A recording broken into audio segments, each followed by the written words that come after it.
Anak ng babaeng biktima sa karumal-dumal na pagpatay sa loob ng bus nitong November 15, nagalit sa Victory Liner Bus Company dahil sa pagkalat ng mga video sa social media bago pa nila nalaman ang lahat. Inihahanda na umano nila ng kanyang abogado ang sulat ng reklamo nito. Hindi daw nagustuhan ng anak na si Charlito Atilano ang nangyaring pagkalat ng dashcam video kung saan malinaw daw na nakita ang mga pangyayari sa kanyang ina. Narito ang detalye.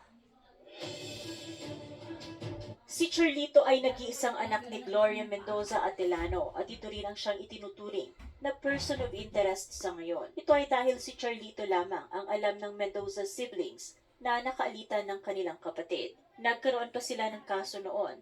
Idinimanda kasi ni Gloria ang sariling anak na si Charlito ng robbery at carnapping. Nakatatlong hearing na sila bago nangyari ang pagpaslang nitong November 15. Ayon sa panayam kay Charlito, mariin niyang itinanggi na siya ang utak ng krimen.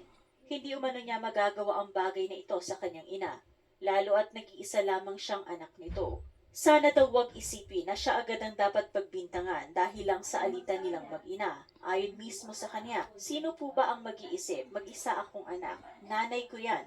Utos ko bang ipatumbayan? Pangit na isisi nila sa akin ang lahat. Porket nagkakaso kami ng nanay ko, ako na kaagad ang dahilan pag may nangyari sa kanya?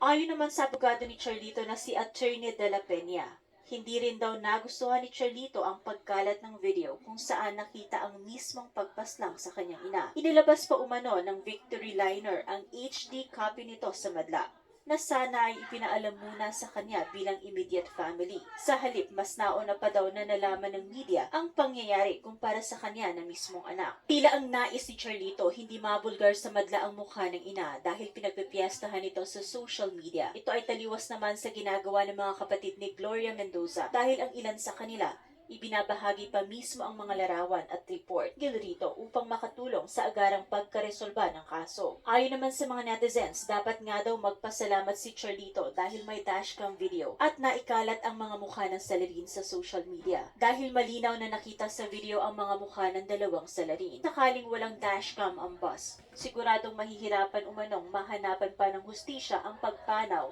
ng magka-live-in partners. Ganun pa man, kinukundina naman ni Charlito ang pagpatay na ito sa kanyang ina at siya ay magdedemanda umano sa dalawang salarin na ngayon ay pinaghahanap na ng mga alagad ng batas. Marahil madaling masasakote ang dalawang ito dahil malinaw ang pagkakakuha sa kanilang mukha sa dashcam video. At ang tanging aabangan na lamang natin ay ang kanilang paglantad at kung sila ay magsasalita, malalaman din ng lahat kung sino ang tunay na may pakana ng krimen.